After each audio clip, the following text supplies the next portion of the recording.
Bien, seguimos con el desarrollo del programa. Qué interesante escuchar al presidente Danilo Medina Sánchez. Qué orgullosos nos sentimos los dominicanos de constatar que lo que él plantea, Ezequiel, sobre la forma, la visión, el cambio de modelo de desarrollo, las expectativas, las fórmulas audaces, y sobre todo cuando él culmina su discurso, cuando él dice que le permitan decir lo que ha repetido innumerables veces en la República Dominicana, de hacer lo que nunca se ha hecho. Es hora de hacer lo que nunca se ha hecho. Si nosotros tomamos el discurso del presidente Medina y lo ponemos del lado izquierdo y empezamos a escribir sobre el mismo del lado derecho en una página en blanco, vamos a encontrar muchas respuestas a través de políticas asumidas e implementadas en lo que va de gobierno del presidente Medina, que se corresponden específicamente con los anhelos planteados a través de realidades ya que se están viviendo en República Dominicana, planteados en la reunión de la Cumbre Iberoamericana en Cádiz, que no son más que una continuación fehaciente y enfocada en lo que es el programa de gobierno del presidente Danilo Medina, sin ni siquiera sentir las mellas que puedan afectarlo, Ezequiel, amigos televidentes, de las protestas en República Dominicana válidas sobre el tema de la reforma fiscal, los planteamientos mediáticos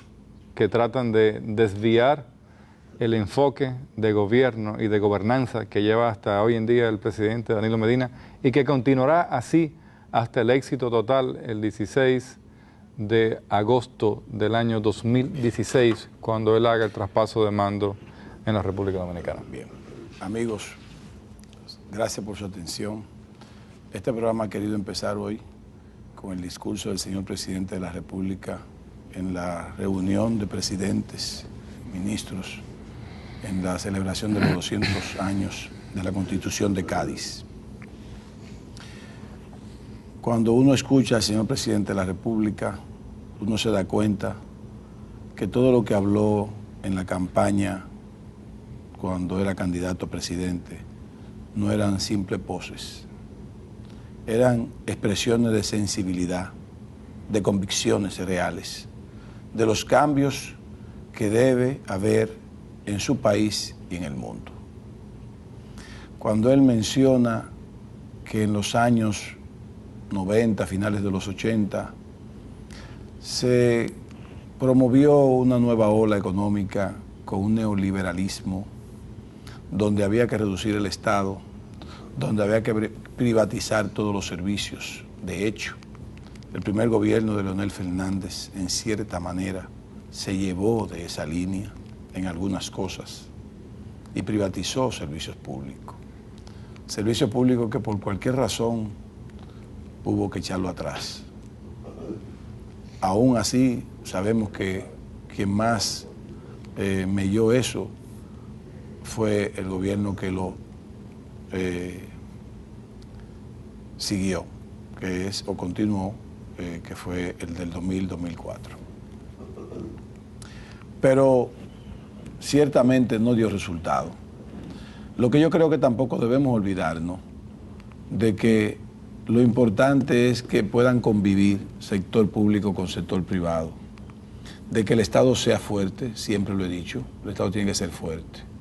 Para un Estado ser fuerte no tiene que ser necesariamente supernumerario en empleados y en posiciones y en empleos, que es lo mismo, valga la redundancia. Pero un Estado fuerte es un Estado que controla, un Estado que coordina, que armoniza, que implementa políticas públicas para un mejor vivir, que hace una mejor distribución de la riqueza, que hace una eficiente recaudación con una buena política fiscal, que implementa una gran política, una eficiente política monetaria y efectiva. Ese es un Estado fuerte. Un Estado fuerte es aquel que administra el erario de una manera racional, de una manera objetiva, de una manera prudente, pero sobre todo con una gran inversión social, para inducirnos y conducirnos hacia un crecimiento sostenido y un desarrollo social. Definitivamente el neoliberalismo en toda su integridad no era la panacea. Lo que siento es que el mundo, cuando vio este nuevo modelo, se volcó, como siempre sucede, se vuelcan sobre él sin analizar, sin ser, en cierta manera, gradualista.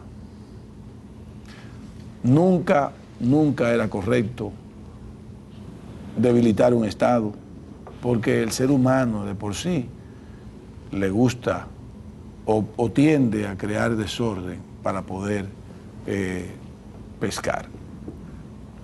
Así como nosotros hemos dicho muchas veces que la ciencia y la religión no están divorciadas, así no está divorciado el sector privado del sector público. Hay que armonizarlo.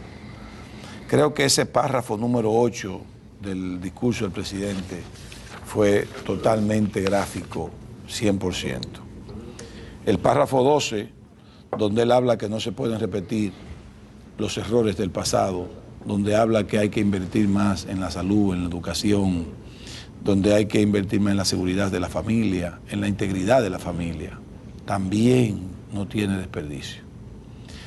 Pero vuelvo y digo, el señor presidente de la República incluso termina con una frase de campaña. Es para que ustedes vean la fuerza de la convicción que tiene en él.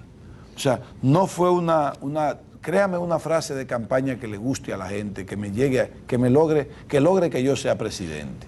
Y después que sea presidente me olvido de eso. Se ha convertido en una frase histórica, porque es parte de la historia ya. Correctamente, es que se nota que el pueblo dominicano, que el mundo está necesitando hacer cosas que nunca se han hecho. Porque es que ha sido reiterativo en el mundo completo la desigualdad social, la exclusión social. Eso es lo que sucede. Y Danilo Medina tiene una convicción. Por eso hemos dicho en programas anteriores, con mucho pesar, que no encontramos sentido ni lógica a estas protestas. No le encontramos. ¿Por qué? Porque es un hombre de sensibilidad, de nobleza, de transparencia en su accionar, de coherencia, de convicciones reales.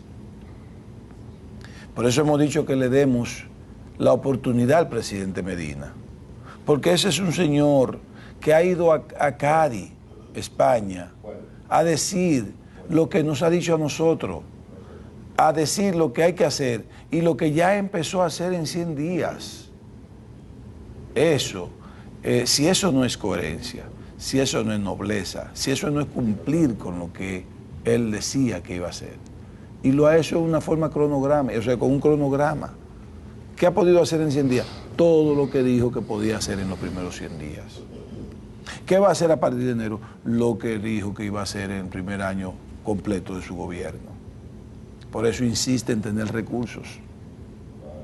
Y ustedes dirán, pero bueno, y es que Ezequiel no le afecta. Pues sí me afecta, pero yo siento que me va a rebotar en beneficio.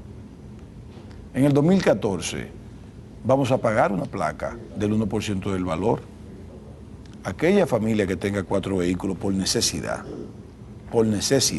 porque lamentablemente aquí no hay un servicio público eficiente y que nos dé seguridad. Para nosotros ir de nuestra casa a pie a coger un bus o un tren que nos dé seguridad de que no nos atraquen.